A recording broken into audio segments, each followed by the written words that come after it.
Hello from exotic Hong Kong. I'm Bob Lacey. And I'm Maura Quinn. Tonight on PM Magazine, it's Exotic Food of the Orient. And Tony Danza next.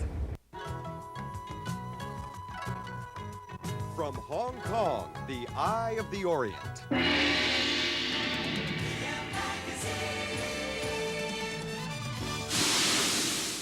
From frog bladders to snapping turtle, Hong Kong cuisine is a real adventure. Tonight on PM Magazine, Hong Kong's #1 chef whips up a feast fit for an emperor. And Tony Danza's on top of the world. He's got a hit show and a new bride, but just 3 years ago, he had hit rock bottom. Tony tells Marilyn Beck about that barroom brawl that changed his life. I was embarrassed. I was scared. I thought I was going to jail. Yeah. Plus, happy birthday, Life Magazine. They're celebrating 50 years of putting America in pictures.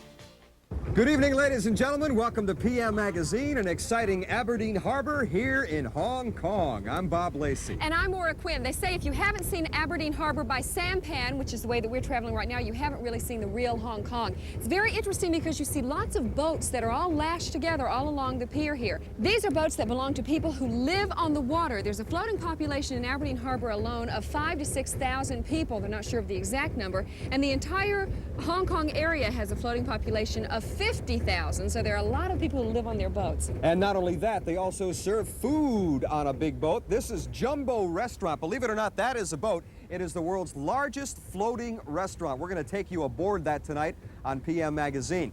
Now, there are 9,000 restaurants throughout Hong Kong, so that means that food is pretty important here, right? It really is, and boy, can you get some exotic food, and that's what we're going to look at tonight.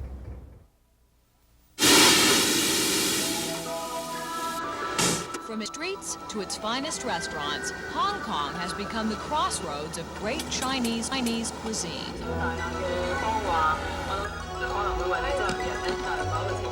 The array of food eaten in Hong Kong is often astonishing to Western palates. Snake meat is a popular treat, and the reptile's bile is brewed into a tonic wine.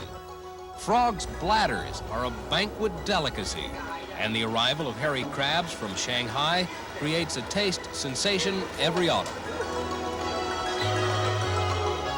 What we consider to be exotic or even outrageous is part of a Chinese culinary history that dates back over 5,000 years. On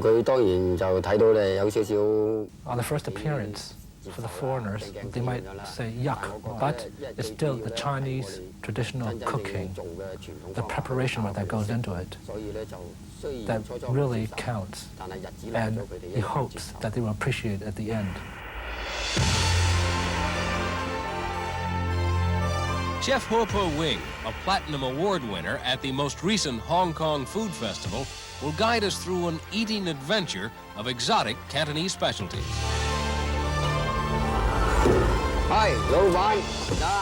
If the ancient Chinese saying, "we are what we eat," is true, then our food has to be as fresh as possible.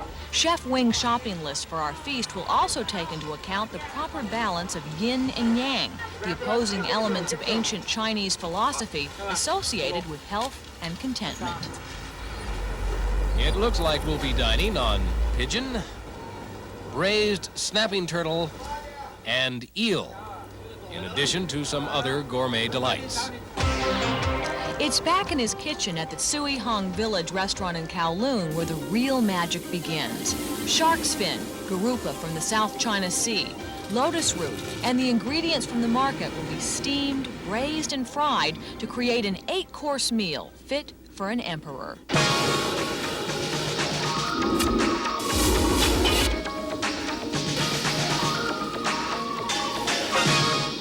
My guess is this is the turtle. I think you're right there, Barry. This is a beautiful presentation by Chef Wing, but the question is, where do we start? With the shark fin, the pigeon, or the turtle?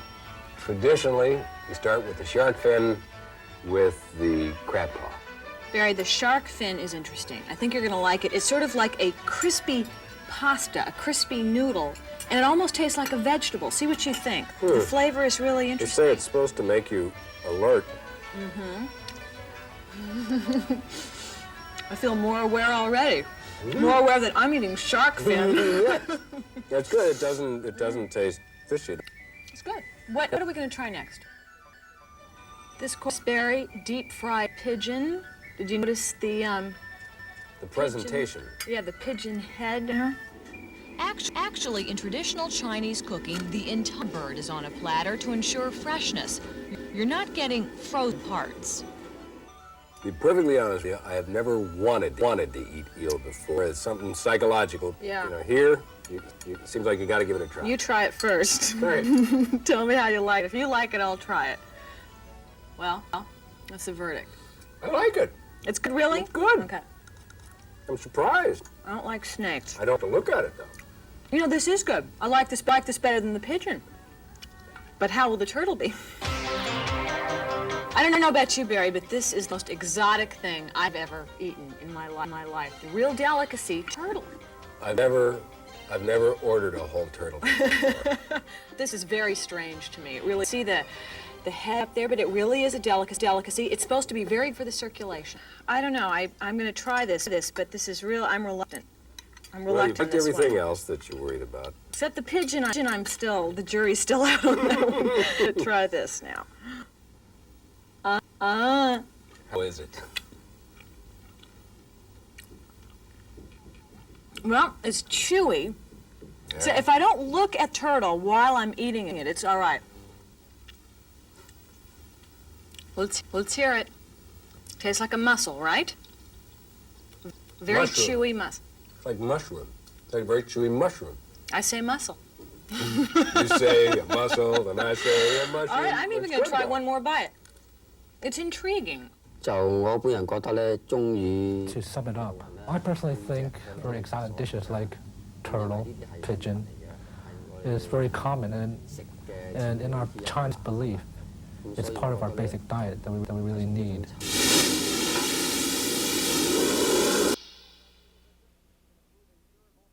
I'll tell you what, that's a little bit different than the food they serve over at Shunli Palace in Charlotte. That's not a number 8. You can't order that, no. Definitely not. We're going to take you inside of Jumbo, the world's largest restaurant, in just a minute. Plus, we're going to meet Tony Danza. He's starring in Who's the Boss?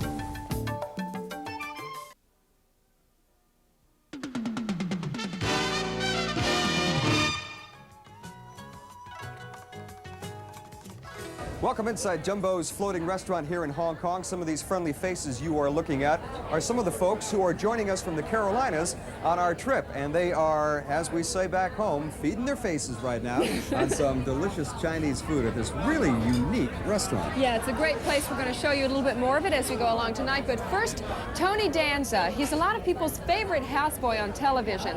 And now he's a very happily married man. He certainly is. He would seem to have the world on a string, but not too long ago, something happened to him which really upset his life. But as he tells Marilyn Beck tonight, it also turned out to be the best thing for him. I was Tony in Caxi, and I was Tony in Who's the Boss. And I used to think it was like a compliment, you know, they were doing me a favor, but now I realize they're worried about my acting ability. They're afraid I won't answer, you know what I mean? This is Tony Danza today, content and confident enough to poke fun at himself as he cooks and cleans his way through another season of Who's the Boss. But when the series began nearly 3 years ago, Tony's life was in shambles. The one-time professional boxer was convicted of assaulting a New York hotel security guard. Tony was sentenced to public service and avoided a jail term. Tony, I remember after you were sentenced to that community service, 250 hours in New York, you said to me that it was the most terrible thing that ever happened to you, and the most fulfilling. Now, Well, the terrible thing was the incident, the sentencing, the trial. You socked out at Yeah, I got in trouble in a fight in a bar. You know, everybody knows this stupid story. I'm just sick of it. But I mean, you know, it was just a fight in a bar, Marilyn. Yeah. It wasn't like a, you know, they made it out to be. And now that it's over, I'll tell you, it was just a fight in a bar. You shut up and you shut up. Stupid guys, you know, and they made it out to be this big assault thing. The point of the matter is that the incident was the worst thing that ever happened. I was embarrassed. I was scared. I thought I was going to jail. Yeah. You know, I told you, no, I was scared. But the most fulfilling thing then was the turnaround, was the support I got from people and from the public service in the old folks' home, in the Jewish Home and Hospital for the Aged, where I was an activities director, and I dealt with people that changed my life. You know, these people didn't know who I was. They know Tony Danza from a hole in the wall. Now, they do now, of course, but they didn't. And so anything I did on my own. And it was wonderful. Tony's work with senior citizens was sandwiched in between his Hollywood taping schedule and gave the actor a chance to visit his family and friends from his old Brooklyn neighborhood, the neighborhood where Tony first started throwing punches. Did you learn to use your fists early? Well, I was a real small kid, you know. I was 4'11". I weighed 89 pounds in 10th grade in high school. Right. So I had to be pretty tough, and I used to play tough because I was so small, so I got beat up a lot too, you know, because I had like a 6-foot mouth with a 4-foot body. It doesn't work. Let's go, guys, come on, now let's get some runs. Tony's better at keeping his temper these days. Part of the reason is that his home life started settling down 2 years ago when his son, Mark Anthony, came to live with him. I remember you told me at the time the two of you were growing up together. And now he's finished and I'm still growing was- up. We are growing up together, and it's really great because we are best friends. Mark was still a toddler when his parents divorced, but this past June, these two best friends welcomed a new lady into their lives as Tracy Robinson became the new Mrs. Tony Danza. When I first told him, I said to him, so what do you think about me getting married? He says, well, would it last? I said, yes, it'd last. He says, well, would you be happy? I said, well, I'll tell you the truth, I'd probably be in a lot better mood. He says, you're telling me. So he, but he really enjoyed it. I mean, he loves her. He thinks she's wonderful. She's a great girl. She's a great girl. How did you meet, you and Tracy? Well, I chased her around for about 4 years here in town, and then she let me catch her. Tony says that one of his greatest joys is that his 15-year-old son now sees his father in a happy family situation.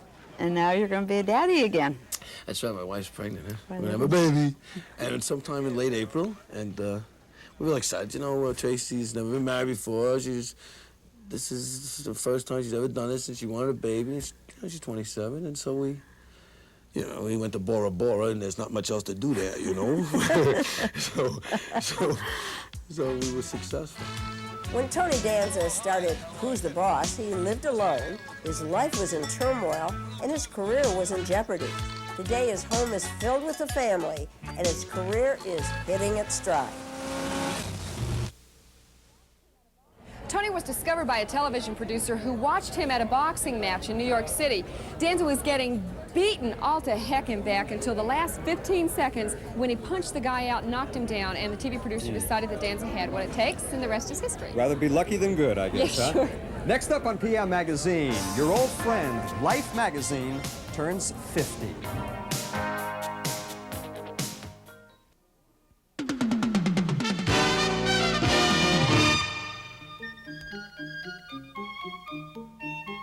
We're back with PM Magazine from Jumbo's restaurant here in Hong Kong. We are traveling with about 125 Carolinians, and some of them are with us right now, including this lovely lady. What is your name? My name is Joan Hubner.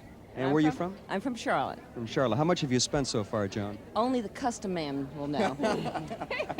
Your husband's not smiling over there at all. And we must have a couple here because he's got his arm around his wife, I believe. Who are you folks? Libby Klein from Granite Quarry. Jim Klein.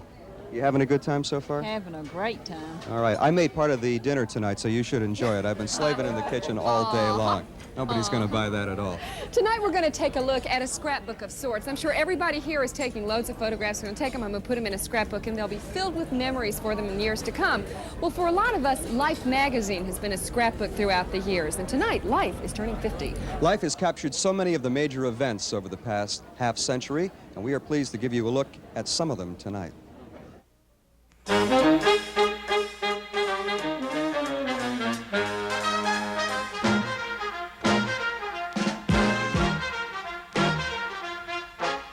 In 1936, Franklin Roosevelt won by a landslide. The rhythm of the jitterbug gave dance a new meaning, and a brand new publication hit the stands with this dramatic photo. It was the beginning of Life magazine. And for the past 50 years, its candid trademark photography has documented the American way and reflected us through time. Hey, that's life. That's what all the people say. Most exciting lifestyle anybody can wish. You know, we were an elite corps. We were only 4 of us in the beginning. but later on the staff rose to 32. Alfred Eisenstadt has been with Life since the beginning and is well represented in their largest project to date, a 50th anniversary issue. Over 300 pages are devoted to Life's greatest moments, all memorable photographs that touched our hearts.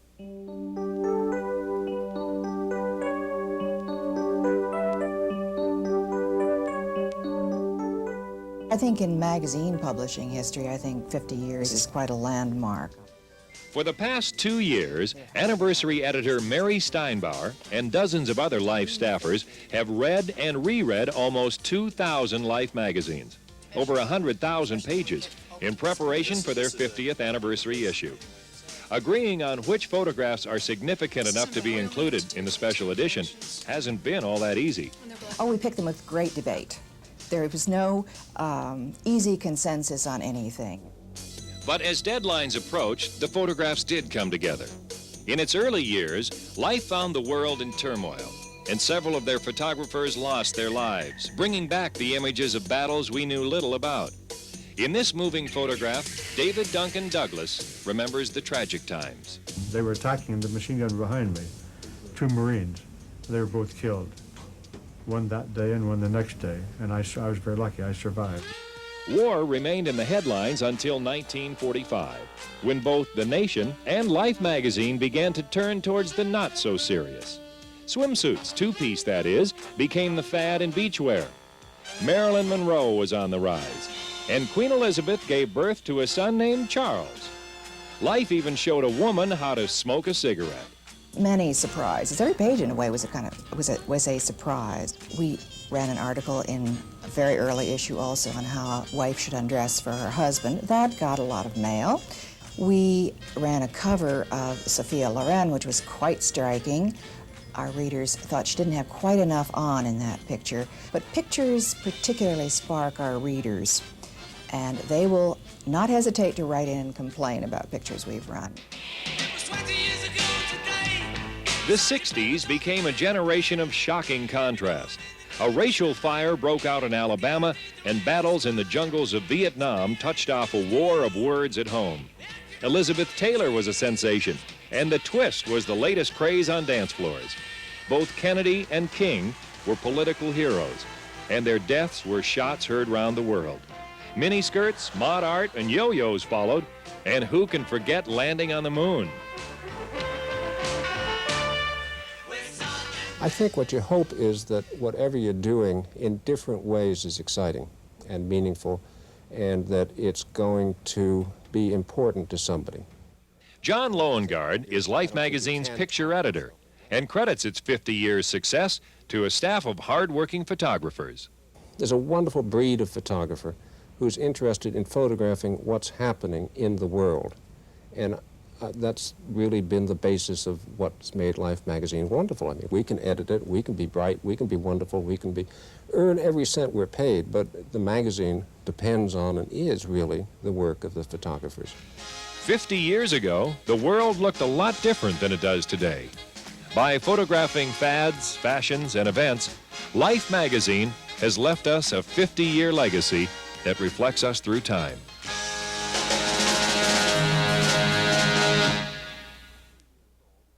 Actually, Life magazine is 100 years old. It has been a picture-oriented magazine for about 50 years, but before that, it was, believe it or not, a humor magazine for 50 years. And if you're wondering who's been on the cover the most, it's Elizabeth Taylor. She's been on the cover of Life 12 times. That must be one time for every husband, I would imagine. Yeah, every wedding, a cover of Life. Stay with us. We have more of PM Magazine coming your way in just a minute.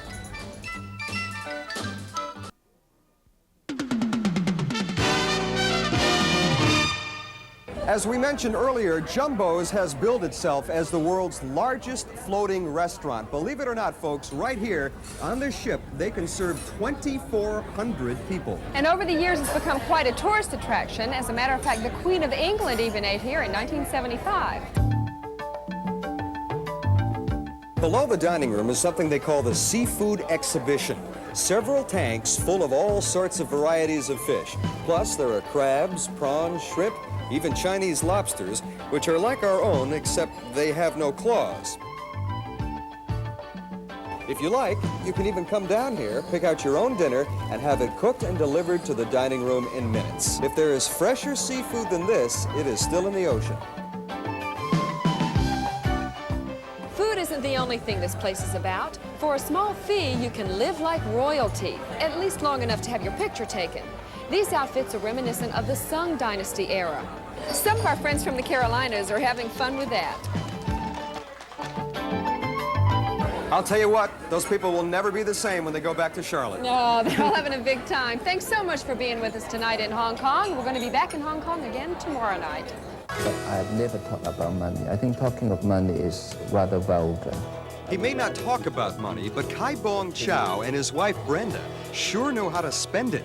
Tomorrow night, we'll meet this jet-set couple at their Hong Kong home and find out why it's called the House of Gold.